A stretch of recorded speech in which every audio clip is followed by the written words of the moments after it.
Mathieu Bock-Côté. Il réveille les esprits endormis. Alors, c'est une nouvelle hier qui a eu un effet un peu coup de tonnerre qui a surpris absolument tout le monde. La Cour pénale internationale, à tout le moins un de ses responsables, veut être capable tellement de traduire en justice, on le comprend, à tout le moins c'est l'objectif, à la fois le premier ministre israélien, Benjamin Netanyahou, et certains dirigeants du Hamas, comme s'ils les plaçaient sur le même pied. Et pour comprendre, certes, plusieurs applaudissent en disant « Ah, ben très bien, esprit d'équilibre ». D'autres disent « Mais c'est un scandale, on ne traite pas de la même manière un leader d'un pays démocratique et les dirigeants d'une organisation terroriste ». Et pour comprendre cette question et voir de quelle manière elle est accueillie, notamment en Israël, mais pas seulement, nous recevons une journaliste spécialisée autour du Moyen-Orient et d'Israël, Noémie Alioua. Noémie Alioua, bonjour. Bonjour. Alors, on regarde la situation. Votre première réaction devant ce mandat d'arrêt annoncé, appelons ça comme ça, votre première réaction devant ça, c'est la stupéfaction? Vous vous y attendiez en disant que la Cour pénale internationale, c'est dans sa nature de chercher à étendre toujours son domaine, son territoire, son empire. Comment réagissez-vous devant tout cela? Non, il me semble que c'est une véritable déflagration, puisque vous savez, c'est la première fois que des dirigeants d'un pays démocratique seront potentiellement eh bien attaqués de cette façon-là par la haie.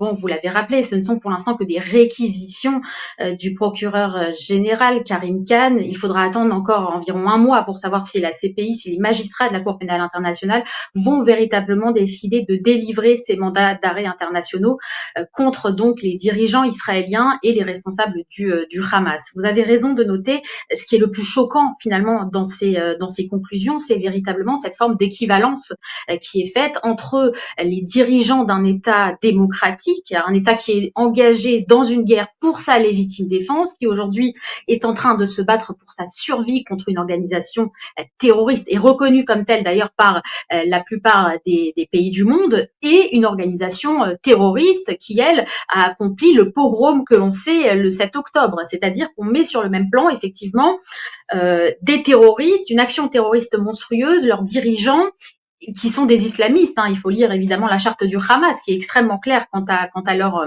revendications, et un pays démocratique qui a 1000 défauts, avec des dirigeants qui ont 1000 défauts, puisqu'on sait que le premier ministre israélien, par exemple, Benjamin Netanyahou, est extrêmement contesté au sein d'Israël. Il y a des manifestations à Tel Aviv depuis déjà plusieurs semaines, le samedi soir, parce qu'une partie des Israéliens ne suivent pas leur premier ministre dans la façon dont la guerre est menée, mais malgré tout, c'est un État démocratique, avec une cour de justice, avec une cour suprême. D'ailleurs, Benjamin Netanyahou est lui-même poursuivi pour certaines choses. Donc, si vous voulez, cette équivalence est extrêmement choquante pour tout Israël. Je tiens à le préciser parce que Netanyahou a beaucoup d'ennemis, mais là, sur le coup, ce qui est très intéressant, c'est de voir que cette décision a réuni finalement les oppositions en Israël avec des communiqués de Yair Lapid, qui est son opposant principal. J'ai vu là qu'il y avait une lettre qui avait été signée par 106 députés de son parti, le Likoud, mais aussi de l'opposition. Donc, véritablement, on comprend bien que ce n'est pas Benjamin Netanyahou qui est attaqué, mais véritablement la capacité d'Israël à se défendre. Et c'est pour ça qu'aujourd'hui, il y a véritablement une sorte de pays qui fait bloc face à cette décision qui est jugée évidemment extrêmement scandaleuse. Alors, il y a justement, moi, ce qui me semble non étonnant, disons ça comme ça, c'est qu'il y a une rhétorique qui gonfle depuis le 7 octobre, ou le 8, disons, qui consiste à présenter Israël, qui est pourtant la principale victime dans cette histoire, la victime première, comme c'est l'État génocidaire. C'est le procès en État génocidaire qui est repris par de plus en plus de gens dans l'espace public. C'est une rhétorique qui s'est normalisée, et à certains égards, les autorités internationales ont tendance quelquefois à vouloir s'emparer de tout pour étendre leur pouvoir, se substituer aux juridictions nationales. On y reviendra dans un instant. Mais pour vous, est-ce que tout ça, c'est pas le point d'aboutissement de la diabolisation d'Israël présenté comme un État qui poursuivrait la Shoah par d'autres moyens, mais contre les Palestiniens? Oui, c'est une façon de nazifier l'État juif. Ça, c'est évident parce que, après tout, il y a d'autres conflits dans le monde. Et c'est ça qui est intéressant, c'est de voir que le statut qui est réservé à Israël dans la façon dont elle mène sa guerre, encore une fois, par légitime défense, n'est pas du tout le même qui est attribué au pire des dictateurs de la planète. Regardez Bachar el-Assad, n'a jamais été appelé génocidaire. Regardez les Houthis au Yémen, ils n'ont jamais été qualifiés de génocidaires. Regardez les pires dictateurs de la planète, encore une fois, qui n'ont jamais eu, si vous voulez, droit à un tel traitement. Et c'est ça peut-être qui doit poser question, si vous voulez. C'est véritablement la façon dont on traite ce pays, dont on traite son premier ministre, qui est le premier ministre de l'État juif, c'est un fait, et qui est nazifié. Et donc cette nazification du juif, c'est aujourd'hui une façon de mettre une cible sur le dos des juifs, et on le voit de toute façon que depuis le 7 octobre, ce qui accompagne ce discours politique de l'israélien génocidaire, c'est une explosion des actes antisémites qu'on voit dans le monde entier, si vous voulez.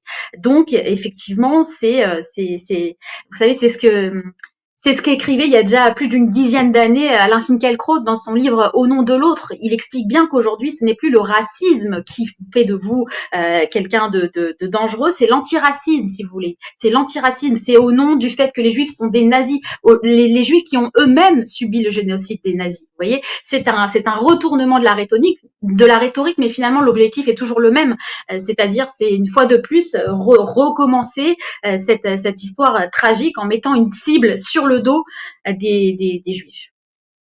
Alors, il y a quelque chose d'assez étonnant pour quiconque connaît un peu Israël là-dedans, c'est qu'Israël est probablement de tous les États démocratiques un dessus où le pouvoir judiciaire est le plus développé. C'est-à-dire, la réforme qui, avant le 7 octobre, menait à des affrontements en différentes parties du pays, était justement autour du rapport à la Cour suprême, aux institutions, au rapport judiciaire.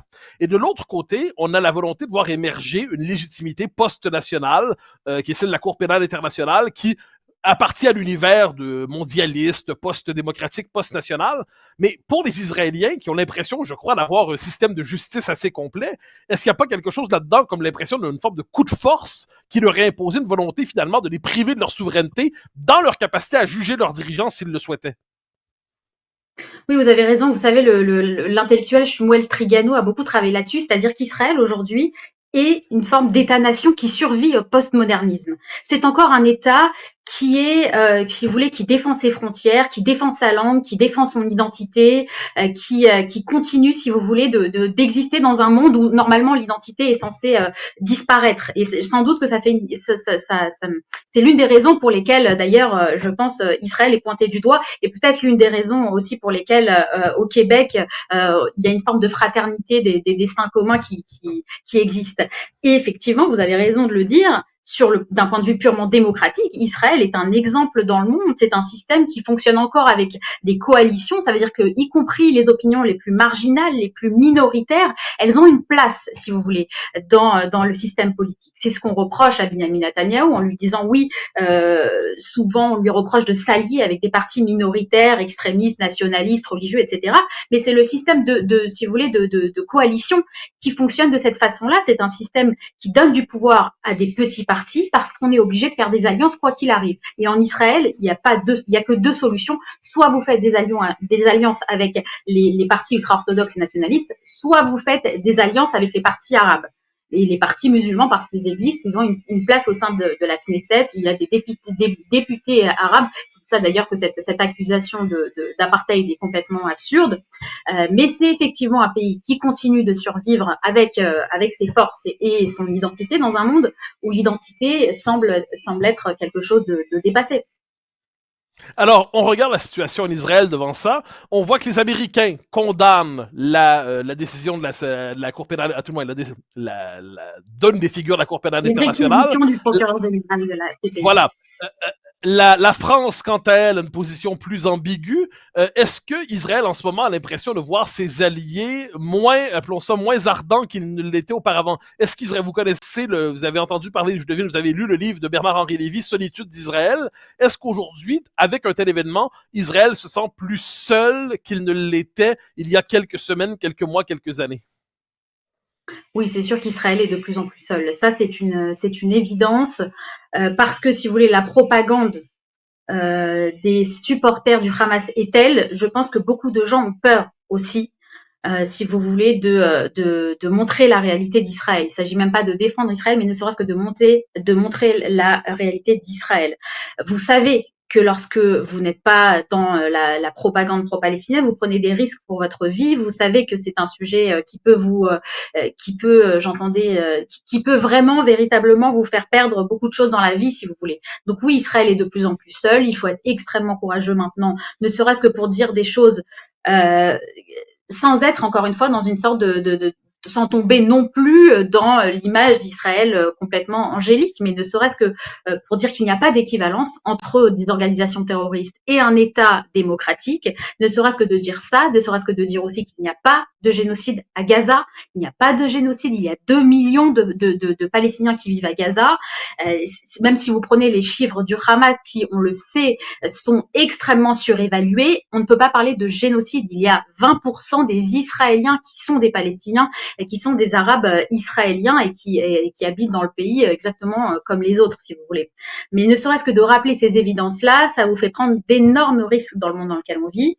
Et donc, oui, bien sûr, Israël est de plus en plus seul, Israël est de plus en plus abandonné, même les États-Unis, avec Joe Biden. Vous avez dû voir cette déclaration il y a quelques semaines, Joe Biden qui a dit qu'il ne fournirait pas des armes à Israël pour continuer la guerre qu'il mène à Rafah, parce qu'on sait qu'il y a encore des QG du Hamas, de l'organisation terroriste à Rafah, il y a des tunnels, il y a des corps, il y a des otages qui sont encore là-bas, et c'est la dernière parcelle de Gaza qui n'a pas encore été où Israël n'est pas encore véritablement entré, et les États-Unis, par la voix de Joe Biden et du secrétaire d'État Anthony Blinken, ont fait savoir qu'ils n'allaient pas donner des armes pour cette action-là.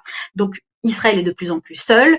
Son grand allié historique, c'est les États-Unis, mais même les États-Unis, en ces temps d'élections américaines, où on sait que Joe Biden est lui-même tiraillé par son aile gauche, par l'aile gauche du Parti démocrate, qui est beaucoup moins, on va dire, sioniste que ne l'était sa génération à lui, eh bien lui-même commence à reculer. Donc oui, Israël est de plus en plus seul au monde, c'est une évidence. Noémie Aliwa, journaliste qui connaît particulièrement bien, on a eu l'occasion de le voir, le Proche-Orient, Israël. Merci pour votre temps ce matin, c'était très apprécié. Merci.